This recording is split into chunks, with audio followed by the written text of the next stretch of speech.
right, everyone, and welcome to another episode of the Living Better podcast. And today we have an exciting guest. We are with Emily Paris. She's an art therapist. So today we're going to be talking about art therapy, what it is, how it can help people, dig a little deeper into Emily's personal life and how she became an art therapist, and what it is in terms of a therapy. So first and foremost, thank you so much, Emily, for being on the podcast and taking time out of your day to be with us and explain to us and our audience what art therapy is. But before we dig into that, let's talk about you a little bit. How did you jump on this journey of becoming an art therapist? Yeah, good question. Well, thank you so much for having me, first of all. We'll get that started. So for me, I really came through this and into this industry through my own journey with mental health and my own personal development journey. So a little bit of background on me. I have a Bachelor's of Fine Arts from Concordia. So I'm trained in the arts and the fine arts. Wow. And I worked for several years, Montreal and Toronto, in the art scene as a designer. And anyways, that's for another day, maybe that story. Right. But really, I've struggled personally with anxiety and depression on and off in my life. And for me, the creative aspect and that creative avenue, in terms of I did some pottery and painting and drawing, was always a really supportive way for myself to practice self-care as I was moving through this. And I noticed that, especially when I was doing something like pottery, where I was very engaged in the moment, all of my worries and my anxieties sort of hushed, and I was really present, and I felt a deep sense of calm. Wow. And when I started noticing this, I wanted to learn more about what exactly I had heard art therapy here and there, but I didn't really know much about it. And so I got really curious about what that was.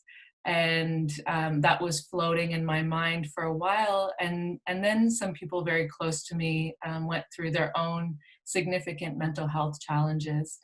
And through that process of being a person in their life, I noticed that they often, the sort of traditional talk therapy route of treatment wasn't always effective or necessarily supportive to them.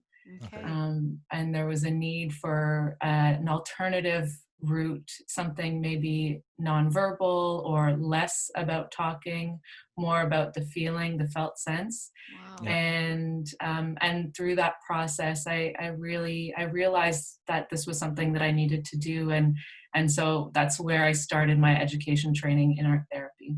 Wow. And was that a long process, or in that, like with your course or whatever? Like, is that very long, or? Well, it was a little bit of a time investment. So in Canada and the US, you need to be trained at a master's level in areas of psychotherapy and art. I know. So I did, so I went back to school and totally changed careers. I took a 2-year program in Vancouver at the Vancouver Art Therapy Institute. Wow. And did my training there. And within that training, there was 700 hours of client work. So I already was able to start working with clients and in different environments. And then here I am. Oh, unbelievable. That's amazing. Well, congratulations. Good for you. Thank you. Yes. And it's awesome to see art therapy is no joke, like we really wanted to dig deep, because people might say, it's just drawing, or what is this, and there's a big aspect that's very psychological about it. And this is my next question. How does art connect with either mental health or, mental well-being, and how do you connect both? Yeah. Well, I'd love to share. There's a few different ways that happens. Sure. And I will aim to be concise, but we could probably talk about this for hours. Okay. Really, art therapy lives at a crossroads, or an intersection between psychotherapy, so traditional psychotherapy, and art making. And we use art in the process, along with talking, sometimes to really facilitate deeper self-understanding, uncovering content from our subconscious, working through some trauma and blocks. And so art is used really organically. It's different from person to person in terms of how we use it in session. And we work together on finding a way that's really supportive. But art therapy, really, there's two main channels that we engage in the art with. So there's art making as therapy, which is a little bit like what I was sharing earlier in terms of when you're creating something, when you're being creative, painting, drawing, singing, writing, movement, you're engaging the senses in a totally different way. And there's a great book called Flow by Mihaly Csikszentmihalyi. Not even going to try to spell that on air. But really it's that sensation of being completely in the zone. Some people call that being in flow, being in the zone. And it's, Mihaly believed that it was the optimal state of human experience. It's when we can access the greatest sense of well-being, of inner peace, of happiness. And it's that state where you're so present that everything else sort of kind of dims in the background, and you're really engaged in life and engaged in the moment. And so we do that in art therapy by actually doing art making. We use clay, painting, drawing, anything that we can dream of that we have access to. And that can be in itself very therapeutic. So painting, sometimes clients enjoy just working on something, doodling even, or painting or sculpting, while we speak about really emotionally heavy content. And it just helps bring a little bit of that sense of calm and relaxation. And and engages the senses and the nervous system in a way that helps us feel safe and relaxed. Even the felt sense of clay, we do a lot with our felt sense. The sense of clay, it's soft on the hands and smooth, and that can really inform the body that it's okay to be calm now, and you can sort of begin to relax the nervous system. So, and at the end, I would love to share a quick art therapy inspired exercise that can help people get in that state of flow. Yes, please. So we'll put a pin on that. Yeah, I'd love to share really incredible. So let's just say, for an example, I was, one of your patients. I would come see you. What does it after? Of course, I assume, like you asked to get to know me. We talk about maybe my childhood traumas. Would you say, okay, how about you draw for me what you think, how you could describe your childhood was? Like, do you go deep like that? Or absolutely. Okay, wow. Yeah, absolutely. Wow. So basically I would draw it and we would talk about it after, right?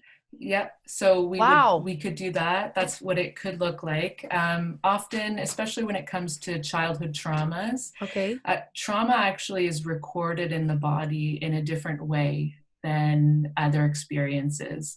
Often you'll hear about people that have had a traumatic experience and they can't quite make sense of the linear.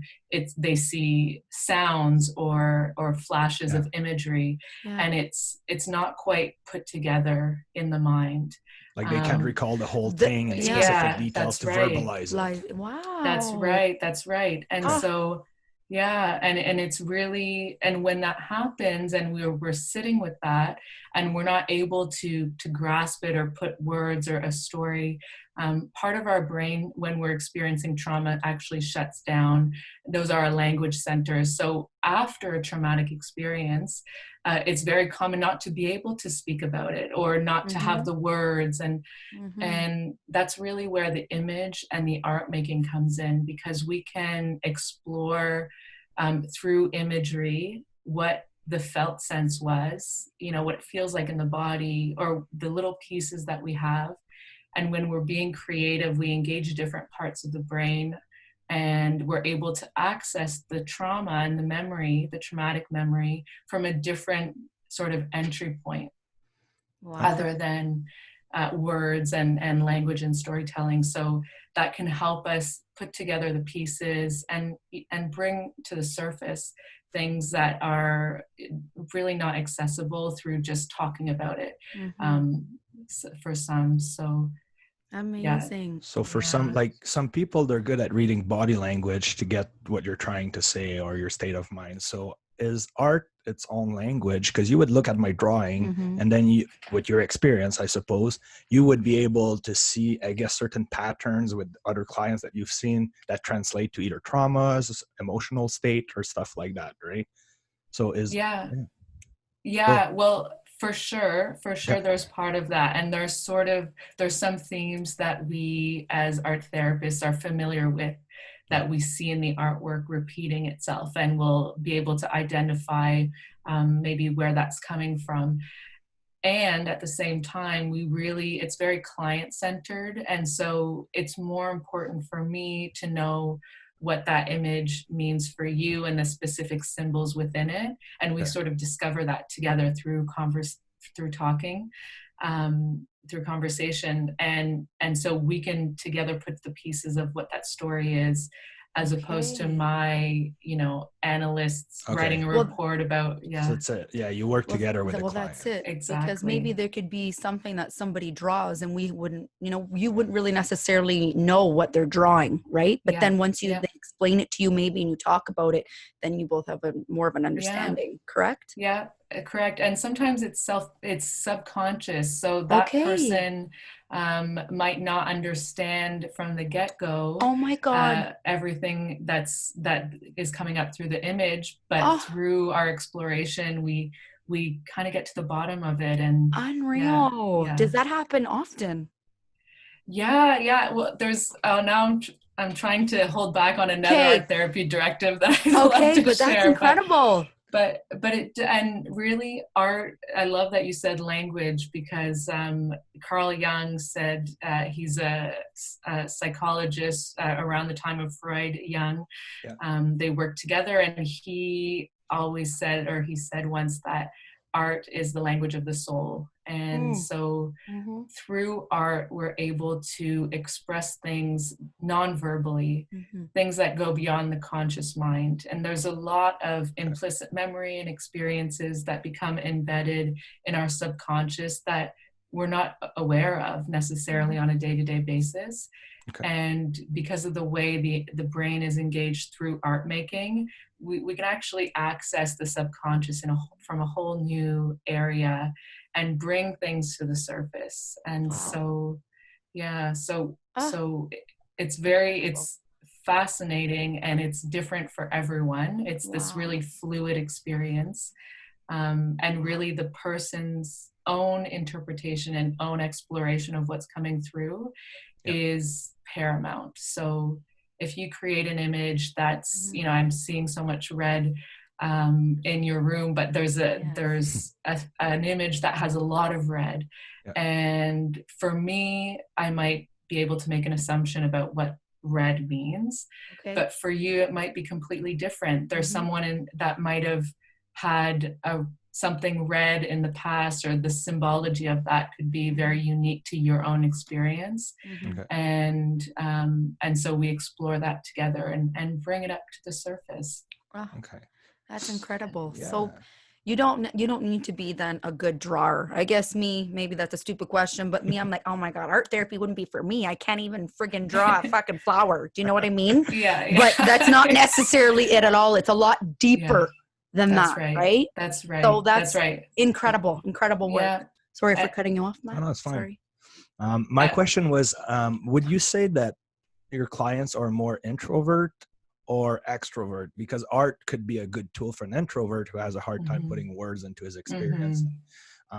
Or it's just for anybody. That's a good question. Yeah. Well, I think everyone can benefit in different ways, depending on what they're moving through, what's present in their life. And it's particularly useful for those who have a difficult time expressing themselves. And that can be, an extrovert could also have a hard time expressing something that's a very heavy burden on them, or a great a great pain. So it really helps us bring expression to things that are quite difficult to articulate through words and stories, and particularly for those who have a hard time talking about their feelings. Children, teenagers, really great, often great fit for art therapy, because we often don't have the words yet when we're younger to Yes. describe what we're going through. So, Amazing. yeah. So what, I guess, what age range could you start seeing patients? Like at what age would it start? Or could it? Well, I see people as young as 5. Wow. And I think some art therapists work with younger children below 5, but it's Okay. slightly different, the relationship, the Yep. dynamic, and all the way up to end of life. Art therapy is really an incredible tool for a range of experiences: anxiety, depression, grief and loss, Yes. end of life. Yeah. It's really across the board. It can be really supportive for certain individuals. Oh, incredible. So for people that maybe still don't have a really good understanding, if we compare yourself to a psychologist, so art would be a tool to make them feel safe, to get them into that zone when their mind is at peace, and then they start vocalizing whatever they're working on with you. Now, your goal as an art therapist, would it be to heal their traumas, to get them to have breakthroughs, to go above and beyond what's holding them back in their life? If we compare both, what's your take on it? Yeah. Well, I guess I'll start with the goals part first and work backwards. In terms of goals, it's because I take a client-centered approach. It's really up to the individual to help determine what our goals are. Okay. For some, it is around trauma and healing that trauma in the body, in the mind. Others, it's around anxiety and depression, and just it really is up to them. And I support them in that process. In terms of the relationship dynamic, so across the board, actually, there's research that shows whatever the modality is, whether it's talk therapy or art therapy, traditional psychology, that the therapeutic alliance, so the relationship between the therapist and the client, has the greatest impact on outcome and success. Okay. So for someone to feel safe, to feel heard and validated and not judged, and really begin to build a trusting relationship, not with an expert in the room or an analyst, but with another human, and so that's really what I try to bring to each session. And so it's really about the relationship, and then the art also is part of that relationship. If you can imagine, the art sort of becomes an ally to you in your journey. Wow. If you can imagine laying down your heaviest burdens, your biggest sorrows or worries or dreams into a piece of artwork, if you can paint it, all of a sudden, somehow I feel that the painting, the artwork helps you hold it. It becomes less heavy. It becomes something, a container where you can kind of pour this into. And I know that's a little abstract. No, but it's because you release this, true. right? You're it's like when you talk, you release exactly. your you thoughts. release how you feel inside, but you're drawing it instead. So it's still a form of release, Yeah. Right. And when we draw it, the beautiful thing about it is that all of a sudden it's not this, it's kind of like looking at the monster in the closet. When we don't know what's behind that door, that's really scary. And for some, just being able to bring it out and put it on a piece of paper and have it in front of them and be able to sit in front of it, talk to it, turn it over if they don't want to look at it. All of a sudden it creates a little, rip it up. We do that too, burn it. But it begins to shift the relationship, and all of a sudden it's not this big overwhelming feeling within you. It's a big overwhelming feeling that you can hold and look at and start to deal with and engage with in a less attached way. Yeah, I'm not sure I answered your question. No, it's great. Yeah, you answered it. Yeah, pretty much. In terms of like we don't want to go into details to talk about anybody specific, but what's your biggest success story? So let's say just generally you work with a client that had a lot of anxiety and then through drawing eventually became anxiety free, for instance. Mm-hmm. Or yeah, gosh, I would love to share a story like that. well, whatever. Yeah. Well, I think humans are really complicated, Yes. Oh yeah. and when it comes to our emotions and our mental health, Yeah. it's very rarely a straight line. Yeah. And course. so I just want to set that as a sidebar.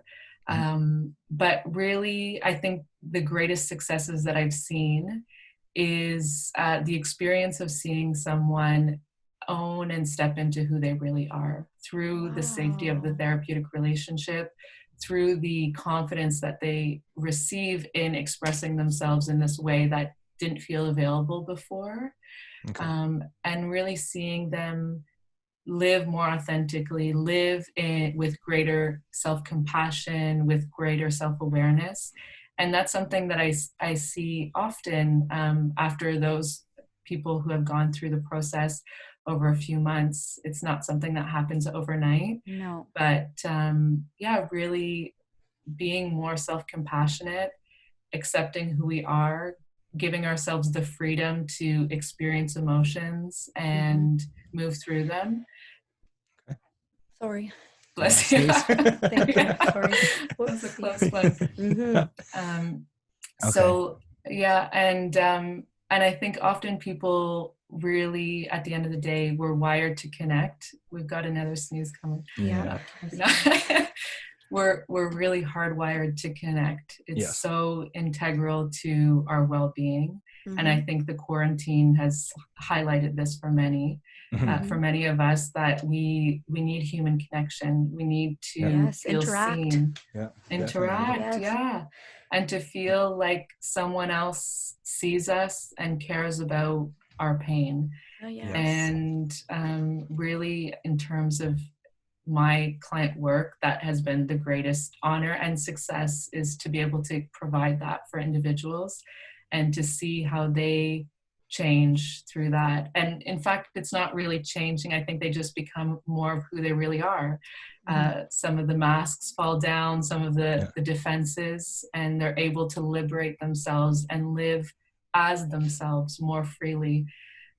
So that is always an incredible thing to witness. No, absolutely. That's awesome.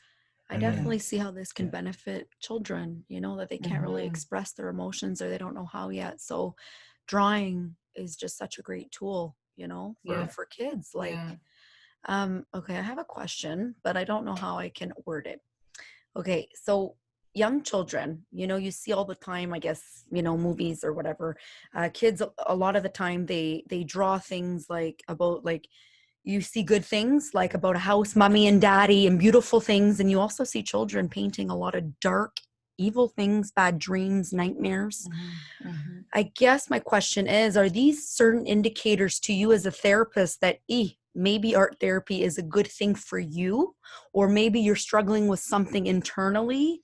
Do you know what I mean? Yeah. I think I believe that would be true, to see when we see it's complicated, because sometimes children draw what they think we want to see. Really? As grown-ups. Yeah. So it takes a while for them to feel safe in the relationship, for them to show us what's below that. And when they do it, it can be a evidence that there's something to explore that's maybe below the surface, or that they don't quite have the words for. And the research shows really that oftentimes misbehavior or hyperactivity, it's often not about that. It's about something underneath that. And kids, even grown-ups, we sometimes don't know why we're acting a certain way, but there's Yes. really like a thorn in our side. There's something else going on. Yeah. And so art therapy really creates a space where you can explore that and find what's underneath Okay. and reveal that. And I just wanted to plug the World Health Organization. 2 years ago, I believe, put out an incredible report where they looked at art therapy and Okay. using art in a therapeutic context. And that also included music therapy, Okay. Wow. which I don't know too much about, but it's Okay. fascinating. Yes. And they put out a scoping review of all the research that had been done. And really their results were that, yes, in fact, it is impactful and healing. And I bring this up because one of the studies was talking about children, if they've witnessed a crime or witnessed something happening, Yes. they can, when they draw about it immediately after, when they're being interrogated, for example, by the police, Yes. they're able to draw immediately after the traumatic event. Mm-hmm. They are able to integrate it much better. They're able to remember more detail, move Mm-hmm. through it much easier. So even as a response to a really big event that's hard to wrap our minds around as little Yes. kids, Yeah. art can be a really great tool to integrate. Yeah. Wow. Amazing. Do you also offer any group sessions? Or Not is it right most now. okay? Yeah, but it's something I've done in the past, Okay. and in group, I'd like to start doing it again once things open up a little bit more Yeah. in terms of COVID. Yes, the But, COVID, yes. yeah, the COVID, yeah. Mm-hmm. And groups are really, it's a whole other level because Oh, yeah. suddenly you have others that are Yeah. witnessing you in your process Oh, yeah. and seeing your artwork that sometimes can be so vulnerable, something you've never expressed before, and now it's in an image and you have a group of people witnessing that in itself can be really empowering for someone just to be in that group dynamic. Oh, yeah. I totally see that. Unbelievable. And being in your career, I had a question. How would you say it has had an impact on you in terms of growing? Because it's a fulfilling career that you're exposed to people that don't think like you. They have different backgrounds. They have different opinions, religions, views. Mm-hmm. So you've been exposed to a lot of people that don't come exactly from your own background. So how did this career help you grow? Or what have you learned about yourself throughout the years that you've done this? Yeah, okay, that's a great question. So 2 big things that I've learned about myself. I'd say the first thing is how important self-care really is. When we're passionate about something, which I am, we can't do it, we can't give back to the world in the way that we want to when we have nothing left in our own tank. And that understanding and that balance, which is something I'm still working on perfecting. Yeah. But really understanding that in order to do the work that I want to do, I need to take care of myself really well. Okay. So that's one thing. And I think that's something we can all learn in terms of not burning out, not giving ourselves until we have nothing left. Yes. But turning the wheel backwards a little bit and seeing that we want to give back to our world, but we can only do that when we're also giving to ourselves. Very true. So I've learned that. Good for you. Yeah. So what would be your tools for that, for people that have either to involve at work, whatever their work is, or they have a hard time balancing work and personal life? Or what have you personally done for yourself to be able to set that boundary? Well, I think the first step is the awareness that we can only give when we also give to ourselves. Okay. That is something that I was never taught growing up in the working field. So that awareness, I think, is really important. For me, I do some artwork on my own time that's really supportive, and lots of time in nature. I think it's different for everyone. Yeah. What fills your cup, and it's so true. Yeah. Taking time to do that, even if it's 2 minutes a day of doing something that fills your cup up. Yeah. Okay. It just makes you feel good. That's a good answer. Happy. Something that fills your cup. Well, but it's true though. I do like it too. And it's true. If it's playing video games, if it's doing yoga, if it's singing a song, if whatever. it's taking a walk, anything. To tune off. Yeah. Yeah, exactly. And really shifting our understanding of when we are so busy and Yeah. giving to our families, to our Yeah. work, to our Friends, like just spouse. giving your Yeah. energy out to Yeah. everybody. Yeah. She's guilty of that one. Oh so yeah, I I'm can very see it guilty of resonates that. with her. Yes. She's like, yeah, I know what you I'm mean. trying I though to be know. better. I really am. Yeah. Yeah. And it comes from such a beautiful place, Yeah, that's it. you know, and we want to. I'm the same way. Yeah. And I started to notice that I can only really do that. I was sort of going through these cycles of getting burnt out or feeling exhausted, Yeah. and then I couldn't do anything really at the end of the day when I was Yeah, at me that too. stage. Oh, for And sure. so, Totally yeah, feel really you. filling my cup as I go, you know, and Yeah. really making sure I remember that it's not a selfish thing. It's No. actually the opposite, you know, Yes. because we want to give to ourselves so that we can Give more, spill and we have over and give. exactly, Yeah. absolutely, Yeah. absolutely. And you had a So- second thing you learned. Oh, so yeah. let's go to the second He one. remembers. Oh yeah, I don't want to go Yeah. sidetrack too much. Yeah. Thank you. Thanks for keeping us on track. Oh. The second thing that I learned in this work is the importance of, I guess it kind of spills into self-care, but as a therapist, it is my job to hold unconditional positive regard for my clients. Amazing. Regardless of religious perspective, political views. It's my job to see them and hold them as a whole person with their own value, intrinsic value, regardless of our points of view. And that's been a really big practice too, to really make sure that I'm coming in with that type of unconditional positive regard, with that type of integrity, making sure that I don't allow my own biases, my own opinions to get in the way of my Which is work. hard because we're humans, right? There's And people so I many straight up don't people- like, and I'm like, I don't like you, I don't know why. But so many people do that. They judge others right away. They Yeah. have their own biased opinion when it's like, you shouldn't. Yeah. You should go in there totally open-minded, and with your sessions really get to know the person for who they really are. And then, you know what I mean? Yes. It's hard. You're right. It's hard to do. Yeah. So it's Yeah. Really being on top of. I heard you swear earlier, so I'm wondering if I you can. throw in a Yes, swear swear word. girl. But I think the greatest thing that I'm learning, and I think it's a lifelong learning, is being aware of my own shit. So when someone triggers me, if there's something that they say, it's not about them, it's not about me, it's about me, but it's something that I deal with on my own and that I need to be responsible for that. Yeah, exactly. Absolutely. And so really being aware, and that's sort of like it's a constant radar as we're interacting with other people.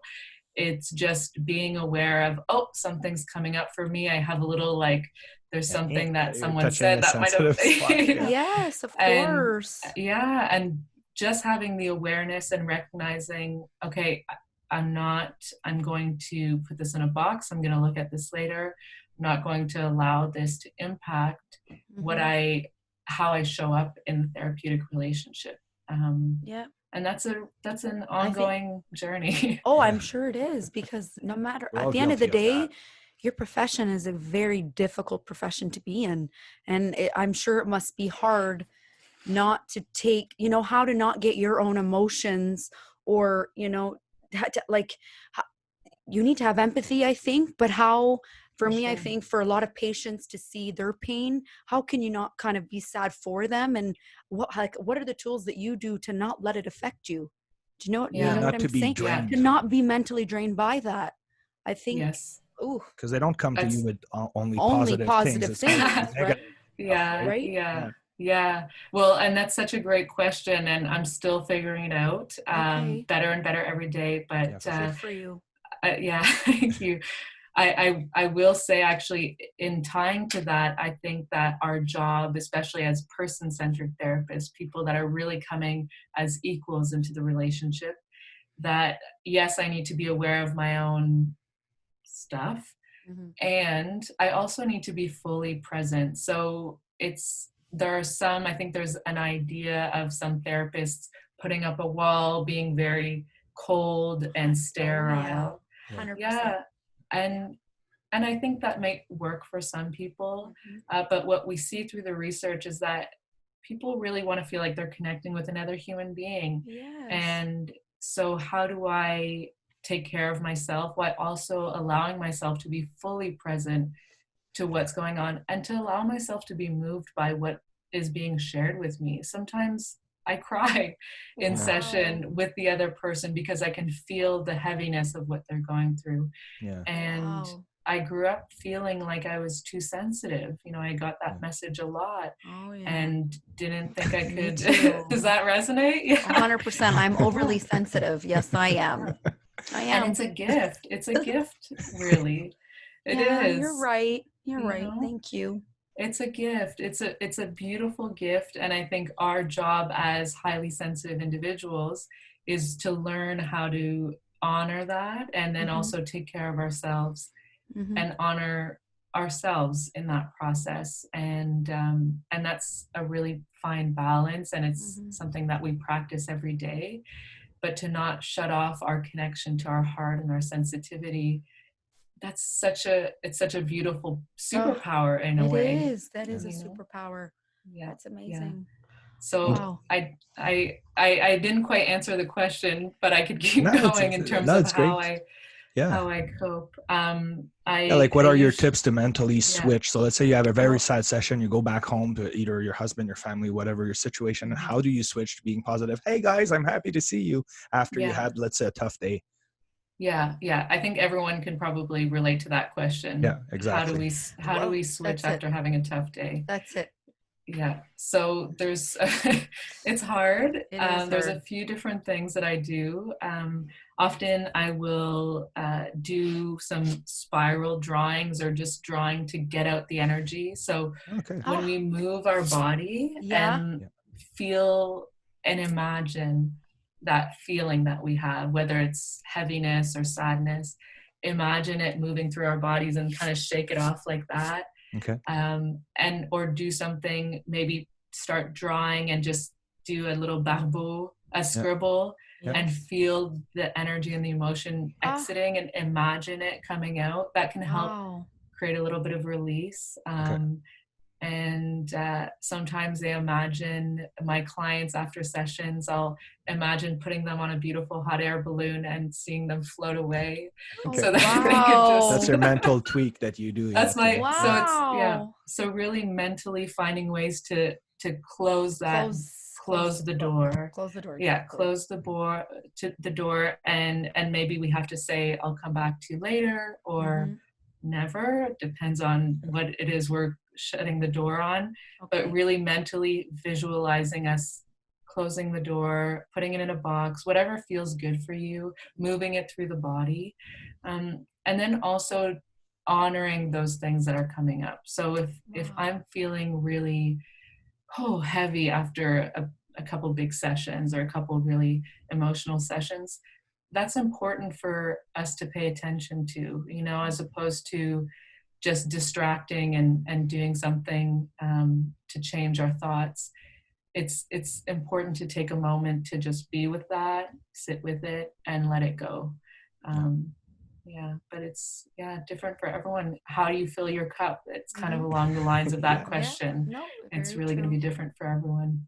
Well, ask questions like that to different people, and that's what's good, because interviews like this, you take something, like we take something from you. Whatever resonates with us that you're going to brought up, she makes sense with that, right?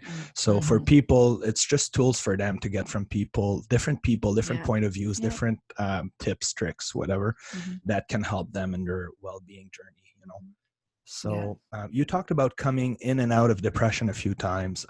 I've went through depression last year after my dad committed suicide. I was really tough with her because I was, how depression can make you not mentally the person that you are.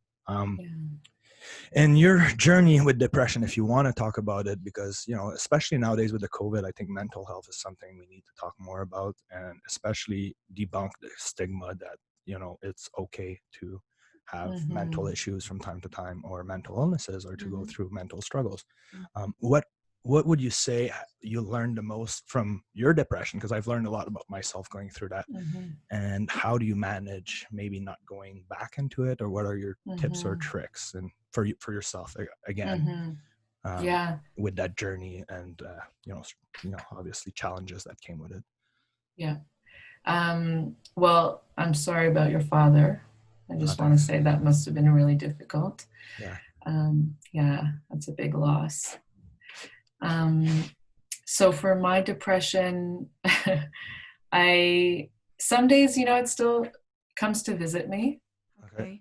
And it might not be a full clinically diagnosed depression, but I have days where I'm feeling different than other days. Yeah. And I think what I've learned in my journey is that humans, we experience life on such a range of emotions, really beautiful highs and some lows, big sadness.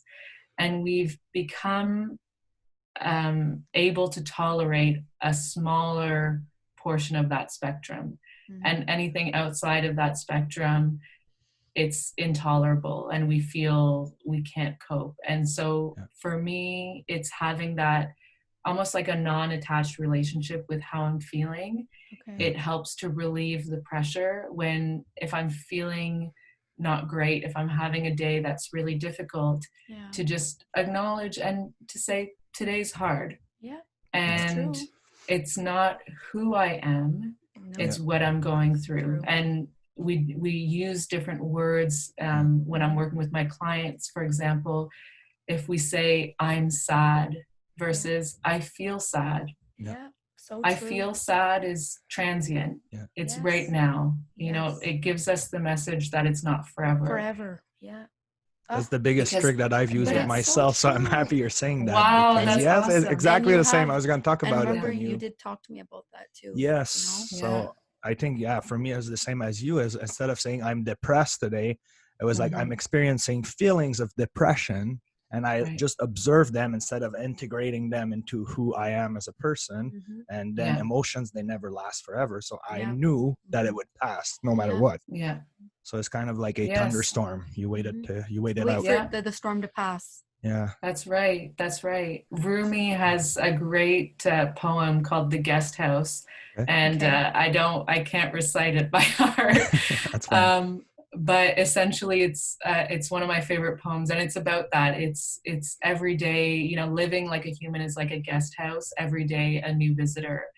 Sometimes it's joy, sometimes it's sadness, and just to allow it to come and go. True. And and to really have that like not as attached relationship with it, to acknowledge it, to honor it. It's not about I'm going to try to feel better. It's just about, okay, this is where I'm at right now, and I'm going to do what I need to do to move myself through it, and accept myself where I am. And the irony is, when we accept ourselves for where we are, often that's when we can change, when we can move through it and grow. 110%.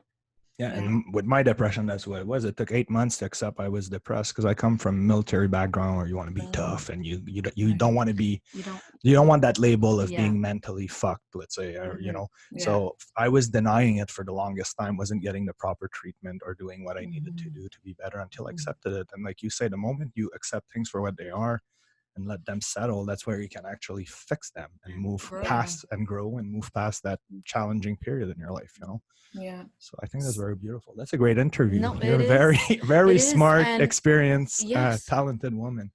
I appreciate this interview with you. You really are amazing. And I just think this would be so beneficial for so many people, because it's deeper than just going to talk to a therapist. And I have many times for an hour, and I'm like, nothing really came out of it, to be quite honest. But like you said, it's the connection. You need that connection. That connection, not only to you, but to the drawing that I'm drawing. And it's incredible. I think it's really deep. So this is really amazing. I'm so happy that we came across you. Like, this thank you.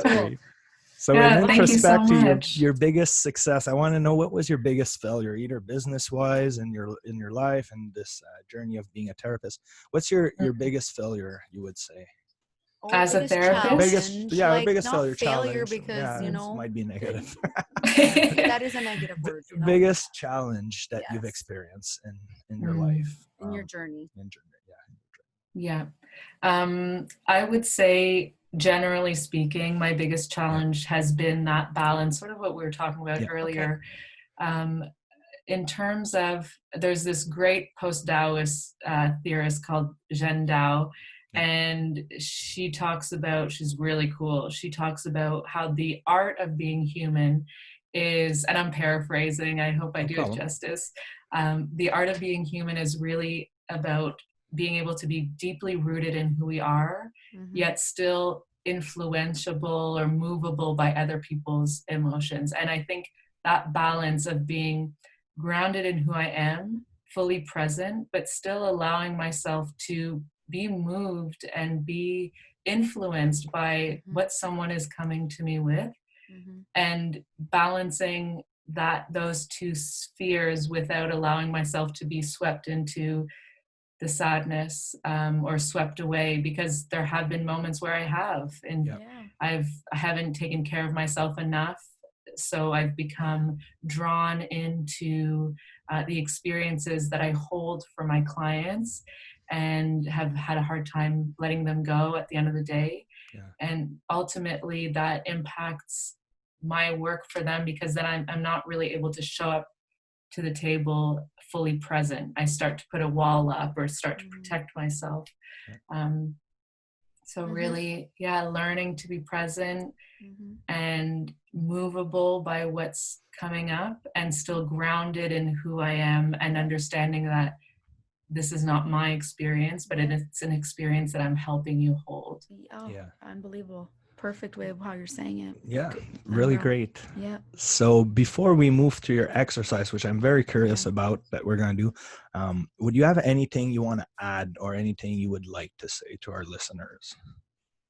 I would like to say that, art therapy might not be for everyone.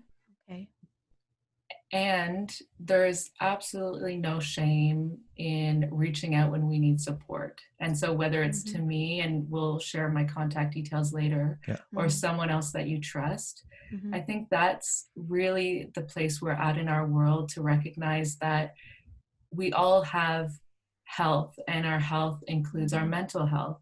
100%. And sometimes we go through harder periods or episodes or chapters in our life, and really to recognize that it's okay, and it's okay not to be okay, and it's okay to look for someone and find someone that fits who you are and the way that feels good to express yourself, and to keep looking until you find that person. Some people will try several therapists until they find the one that they resonate with. So really to take heart and to know that you're not alone. I think that would be the most important thing that I want to share. Absolutely. Well, thank you. And thanks for bringing awareness to this, because this is something that a lot of people don't know. When they think about mental health, they think psychologist, that's it. But there's like cognitive behavioral therapy, there's neuro-linguistic programming, there's art therapy, there's all those other services. And now you just told us today, there's music therapy. Like I never even knew that existed. So that's unreal. That might be a next guest. That's our next guest. Yeah, exactly. We're going to learn about that. I guess this is just my final question. Again, go for it. Like we've talked about you drawing, how you feel, Also, is there also any form of oh my God, what's the word? In my mind. Okay. When you're also looking at a drawing, I find also sometimes even looking at paintings or drawings can have an impact on how I feel. Is there some sort of course, another part of art therapy that's also something that you do also, you look into, not just drawing how you feel, but also maybe looking at images or art? Yes. Okay. Yeah. Okay, well, awesome. It's I think that's something people can really explore on their own. And I'll just nerd out very quickly. There's this new area of neuroscience. They're discovering mirror neurons. Have you ever heard of that term? Nope. No. It's a network of neurons in our frontal lobe. And essentially, this is very new research, so there might be some people that don't feel the proof is in the pudding yet, but what they're suggesting is that we have a network of mirror neurons that when we look at something, if you look at someone drinking a glass of water, for example, it will send a message into your brain to fire the same areas that as if you were drinking the glass of water. So they call it the science of empathy. Sometimes when we see someone else cry, we'll cry because we're feeling it for them. Yes. So some art therapists and scientists believe that when you look at an image deeply, really look at a beautiful painting or landscape that feels calm, it sends a message to your brain and then your nervous system to feel really calm. Embody that and feel that calmness. So yeah, you're onto something. Okay, cool. Well, I just thought about it because I'm like, I don't draw, but there's sometimes I look at pictures and they move me. Like it's incredible feeling. It's a powerful feeling. So I'm like, like, does that maybe go into also art therapy? You know what I mean? I guess what you wanted to say, maybe now that I get where you're going with this, is let's say you listen to calming music, you feel calm, right? So is there any, I guess, specific images that you can use and introspect to your question that would actually triggers those feelings? So it makes total sense. Yeah, but I think everybody's different, you know, right? Everybody's different. And there's some things that are more common and universal. Often water or the sound of water is very calming. And in our nervous system, we have the area which is the mobilized area, fight, flight, or the freeze area, so fight, flight, freeze. That's sort of how our reptilian brains are formed over hundreds of thousands of years. But this state of being calm and feeling safe, that's really our optimal state. When we feel safe, when we feel home, that sense of peace, then our nervous system sends a message to all of our organs and our brain that it's okay to relax. And oftentimes seeing things, being close to water for some people, or hearing something relaxing can start to engage the vagal nervous system, which is that part of our nervous system that helps us relax. So yeah, totally. Awesome. Cool. Great. So let's get to your exercise. I'm excited to see. Too. This is so. Talk a bit about it. Like that's something people can do at home, right? Yeah. So this is something, so typically art therapy is facilitated by a trained professional. So this is something that is sort of inspired by art therapy and something that people can do at home using very little materials. All you need is something to draw on. Paper is usually a good place to start, and a marker or pencil. And this activity, do you have one around? I want to do it right now with you. Like I want to do it. And then I'll grab something right there. Okay, hold on. Okay. I got it.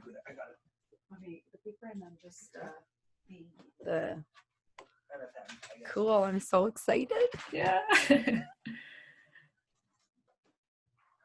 Okay. Thank you. All righty, let's do this. All right, and we're back on. So, we're back on. So just a few rules of engagement. When we do creative self-care, it's really important to focus on expression and experience over perfection. So it doesn't need to look good. It doesn't need to look like anything. In art therapy, if you draw a line and tell me that's a house, it's a house. It's a house. It's a house. Okay. So it's really about the expression and what that means and how it feels.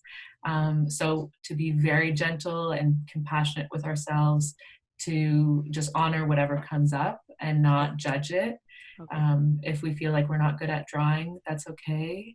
It's not about that. So that won't come in too much into play, but that's just a sidebar for those who want to get creative at home. So for this exercise, it's really to help regulate our nervous system. So help us come back into a space of calm. It helps ground us. It's a mindfulness exercise as well as a breathing exercise. And it's really useful if someone's feeling nervous or anxious, or maybe they have I like to call it spiraling. That's what happens in my mind when I get hooked on a thought and it goes for a ride. So we've all been there. So All right. this kind of exercise is really great for that moment. So it's very simple. Okay. We put your pen or a marker to the paper, and you might want to hold the paper on one side just so that it stays still. Okay. And you're going to begin to breathe deeply in and out through the mouth or through the nose, whichever feels more comfortable. And as you breathe in, you're going to draw your pencil towards you on the page. And then as you breathe out, you will sync up your pencil and opposite direction, move your pencil away from you on the page. And this is something we do for about 3 to 5 minutes, or as long as you want. Sometimes it's really hard for people to sit and meditate in silence. It really activates a lot of thinking. So this is a way to distract ourselves just enough to come into that space of calm. Yeah, it makes sense. Mm-hmm. And I like to call it like drawing the breath. So if you want, you can explore changing directions and just moving on the page as long as it's syncing up with the in and out breath. And so this would be not necessarily something we would do in a full session, but we might do this at the beginning of a session just to ground ourselves and bring ourselves into the present moment. Wow. It's amazing. Like I already feel some like calming, you know. Was your focus on the pen the whole time, or where was it?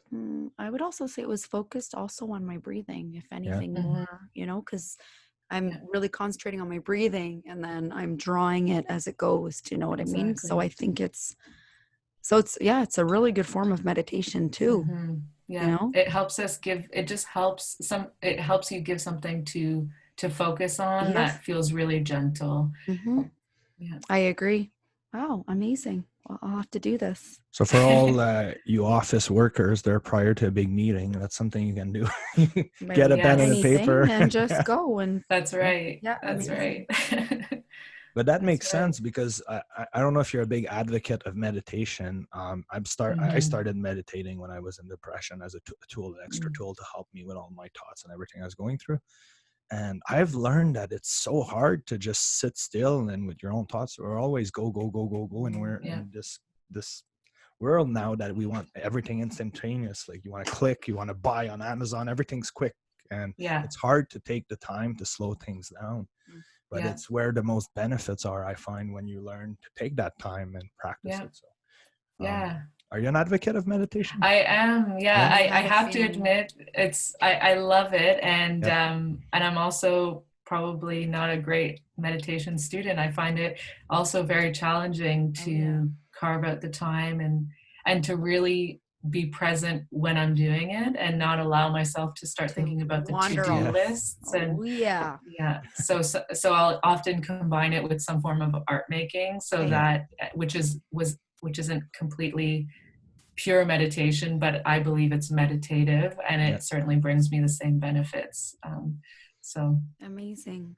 Let's talk to the viewers also about, you said before we were starting that you have an art gallery. Is this the art that you've done, or is this art of others?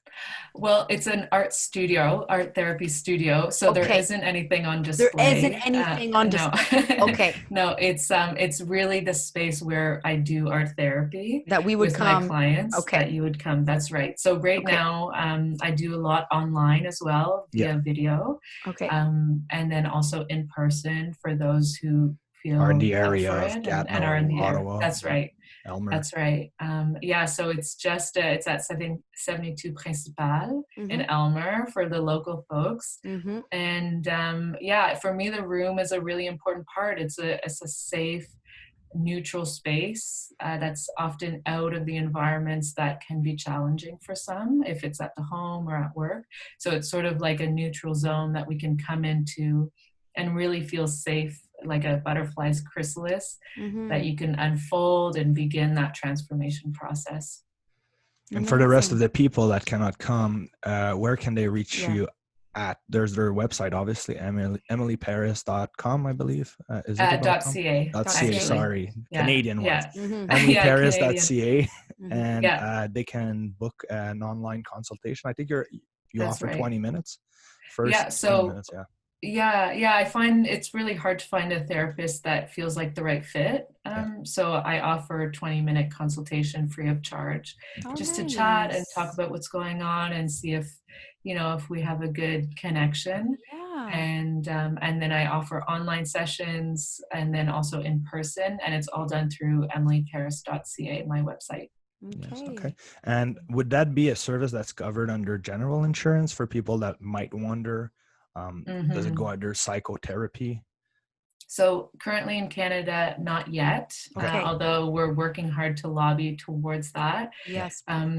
Yeah, it would be, Yes, it please. would be, yes, please. Yes, please, for madam. us too. Yeah. Mhm. So right now, most insurance providers don't cover art therapy, Okay. although I will be a registered psychotherapist with the CRPO, which is in Ontario, Okay. and soon. So in that case, we'll be covered.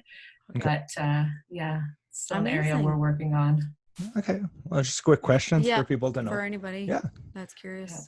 All right. Well, we're going to wrap this up. Thank you so much for being with us. You are an amazing human. Love your energy and the work that you're doing is incredible. So thank you very much. You've moved me today. Like seriously. So you have a very calming, positive energy that, I would feel totally at ease spitting out all my demons too. Me too. Seriously. So that's very good. Thank you so much. So really this has been so beautiful. Yes, I'm really grateful I got to meet you both and chat about this stuff. Thanks for having me. Yes, of course. Very welcome. And for you listeners, emilyparis.ca, go check it out, get in touch with her and try it out. At least you get 20 minutes free to see if it works for you. So. Exactly. So there's no harm there. There you go. All right. Thank you so much. Well, thank you so much. All right. Bye, guys. Bye, guys.